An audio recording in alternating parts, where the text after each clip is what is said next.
हैं सब खैरियत से होंगे। आई एम योर होस्ट मुस्कान खान। तो बहुत ही ज़बरदस्त टेस्टी सी रेसिपी के साथ एक बार फिर आपकी खिदमत में हाजिर हूँ। तो मेरे पास बीफ है, 3 kg बीफ है और इसको मैंने बहुत अच्छी तरह से वॉश किया। वॉश करने के बाद मैंने इसको रख दिया था 15-20 मिनट, ताकि इसमें से पानी जो अच्छी तरह से निचर जाए और ये हमारा बीफ ड्राई हो जाए, क्योंकि अगर हम इसमें पानी रहेगा तो ये रेसिपी सही तरह से नहीं बनेगी। अब मेरे पास कुटा हुआ अदरक और सूखा धनिया का पेस्ट है, साथ में ही मेरे पास है चॉप किया हुआ प्याज, ये भी मैं इसमें ऐड कर दूंगी। और इसको अभी मैं इसमें स्पाइसेस भी सारे ऐड कर दूंगी। ये बहुत ही डिफरेंट और मज़ेदार रेसिपी है, थोड़ी सी डिफरेंट है और बहुत ही मज़ेदार रेसिपी है, टेस्टी रेसिपी है और उम्मीद करती हूँ कि रेसिपी पसंद आएगी आपको। यहाँ पे हम स्टार्ट भी कर रहे हैं अपनी रेसिपी को। स्पाइसेस जो है मेरे पास सफ़ेद ज़ीरा, कुटा हुआ नमक, मिर्च, यह भी साथ में ऐड कर दूंगी। नमक मिर्च का हिसाब मैं हमेशा से कहती हूँ कि मैं अपने हिसाब से ऐड करती हूँ, आप अपने हिसाब से कम या ज़्यादा कर सकते हैं।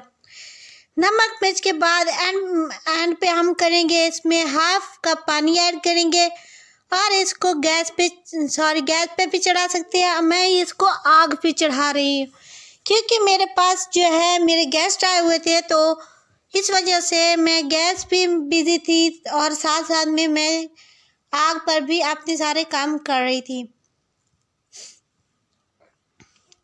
सर्दियों में तो ऐसी रेसिपी बहुत ही मज़ेदार और सबको पसंद आती है, तो सबका मन करता है कि रोज़ाना इस रेसिपी को बना के खाएं। अब मैं 10 से 20 मिनट इसको अच्छी तरह से भूनने के बाद बीफ को और उसमें ऐड कर दूंगी। टमाटर मेरे पास थे 4 से 5 अदद, जिनको मैंने कट किया हुआ था, और 7 से 8 अदद हरी मिर्चें थी और साथ में ही घी ऐड कर दिया। हमारे जो गेस्ट आ रहे थे उनको जो है घी कम पसंद था, तो इस वजह से मैंने घी को कम रखा, वरना तो आप सबको पता है कि मैं कितना घी यूज़ करती हूँ।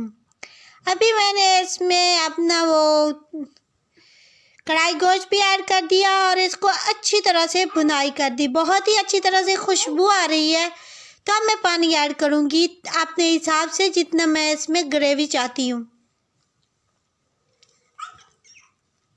और साथ में ही मैं इसमें ऐड कर रही हूँ हरा धनिया। हरा धनिया चूँकि मुझे हर रेसिपी में बहुत ज़्यादा पसंद है, बहुत ही मज़ेदार हैं और इनका टेस्ट मुझे बहुत पसंद होता है। तो यहाँ पे हमारी रेसिपी तकरीबन तैयार हो चुकी है।